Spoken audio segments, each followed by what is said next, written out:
The night was ordinary, completely unremarkably ordinary. Daddy, look at this. I am looking. Marcus had dinner with his family, watched a little television, told his wife he was exhausted, and climbed into bed just after 10. His breathing slowed, his muscles relaxed. Within minutes, he was asleep. No pain, no fear, no reason to believe anything was wrong. 6 hours later, his wife reached across the bed to wake him for work. Hey, Marcus. Come on, wake up. Marcus, open your eyes. Marcus, please wake up. No, Marcus, wake up. Mar. No. Oh my God, no. No, please. Wake up, please. He didn't move. She called his name. Nothing. She touched his shoulder. Still nothing. Then she placed a trembling hand against his chest.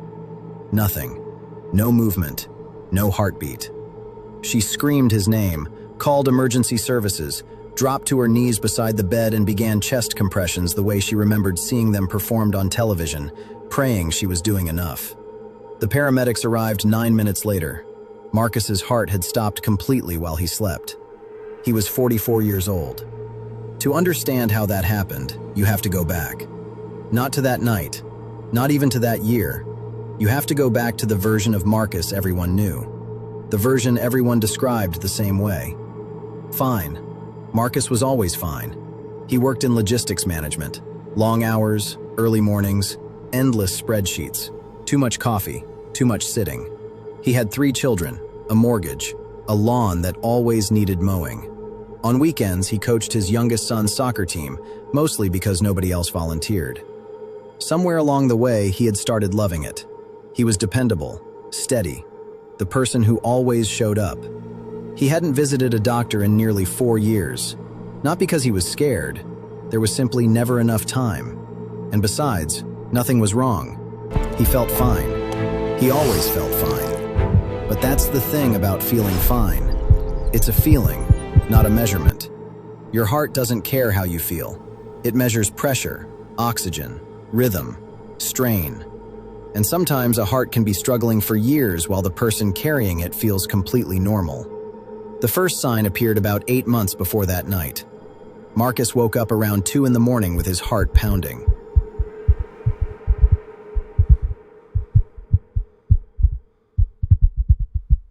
Not racing, not dramatically, just one strange, heavy thud that seemed out of place, like someone knocking on a door and immediately disappearing.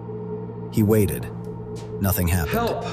A stressful Someone's month at here. work, he told himself. I can hear them. He drank water and went back to sleep. 2 weeks later, it happened again. Then God, again. no. Then again. Not again. What is happening to me?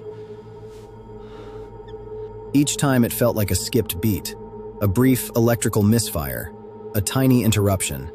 And each time Marcus found an explanation that didn't involve his heart. Stress, caffeine, poor sleep, getting older. He was 44. Getting older was starting to explain everything. What Marcus didn't know was that every one of those moments was a message. Not loud enough to send him to the emergency room, not painful enough to stop his day. Just a quiet warning from a heart under increasing strain. His wife noticed something he didn't, the snoring. Marcus had always snored a little. Now it was different, louder, heavier. And sometimes she would hear something else. Silence. A few seconds where he stopped breathing entirely. Then suddenly a desperate gasp, like someone surfacing after being underwater. She mentioned it. Marcus laughed, told her she was exaggerating. She wasn't. What she was describing had a name. Neither of them knew it yet. 3 months before his heart stopped, Marcus began noticing something strange. Not pain, not illness. Fog. A heaviness behind his eyes. A sluggishness in his thinking. One evening, he sat with his daughter to help with homework and found himself reading the same sentence over and over. He had been sleeping 8 hours, sometimes 9, yet every afternoon felt like the end of a sleepless night. He bought a better pillow, reduced caffeine, downloaded a sleep tracking app.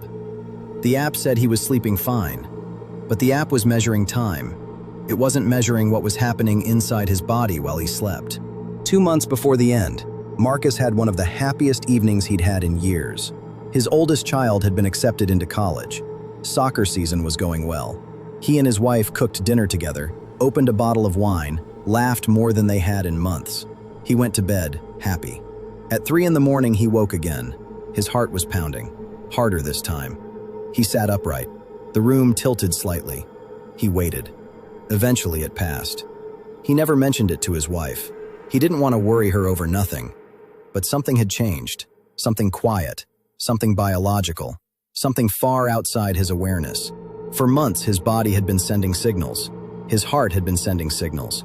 He simply didn't know how to read them. The turning point wasn't the cardiac arrest. The turning point happened a week earlier. Marcus went in for a routine dental procedure. Before it began, the hygienist checked his blood pressure. She looked at the number, then looked at Marcus, then checked it again. 162/94. Far too high. She gently suggested he see a doctor. Marcus agreed. He scheduled an appointment for the following Thursday, the earliest opening that fit his schedule. He never made it to Thursday. The night his heart stopped, Marcus entered a deadly rhythm known as ventricular fibrillation. His heart wasn't pumping blood. It wasn't beating effectively at all. It was quivering, an electrical storm with no direction, no coordination, no escape. The paramedics shocked his heart back into rhythm. At the hospital, doctors began searching for answers. Over the next 72 hours, the picture slowly came together. The PA pressure is spiking again. What about the inotropes? Maxed out.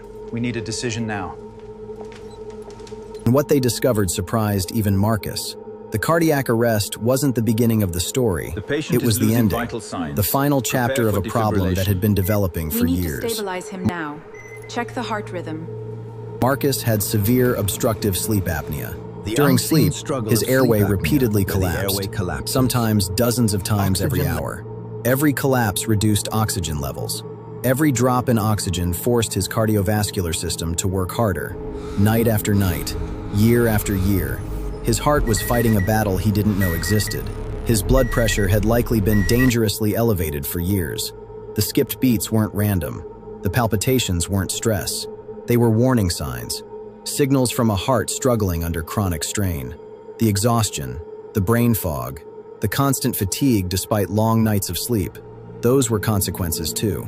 His body had been trying to tell him something. Every clue had been there, for months, maybe years, but the warnings were quiet, and quiet warnings are often the easiest to ignore. Sleep apnea affects hundreds of millions of people worldwide. Many never realize they have it. Untreated, it can dramatically increase the risk of high blood pressure, abnormal heart rhythms, stroke, heart disease, and sudden cardiac events. The warning signs rarely look dramatic. They look ordinary: snoring, daytime fatigue, morning headaches, poor concentration, waking up tired after a full night's sleep, a partner noticing you stop breathing during the night. They look normal. They look harmless. They look easy to dismiss. High blood pressure is similar.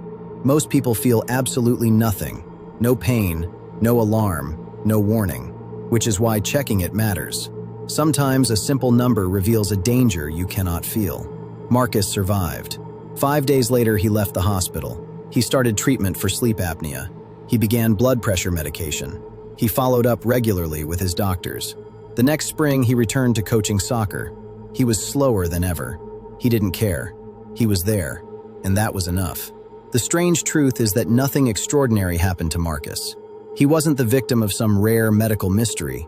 He wasn't exceptionally unlucky. What happened to him was frighteningly ordinary.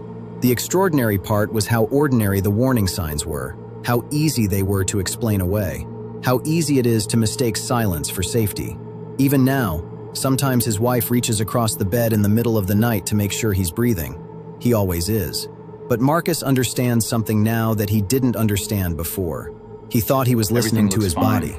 In reality, he was only listening to how he felt. I'm not feeling any better. His heart had been telling a very different Nothing to story. worry about. Because fine is a feeling, but the heart doesn't speak in feelings. It speaks in pressure, rhythm, oxygen, warnings. And sometimes those warnings are so quiet that by the time you hear them, it's almost too late.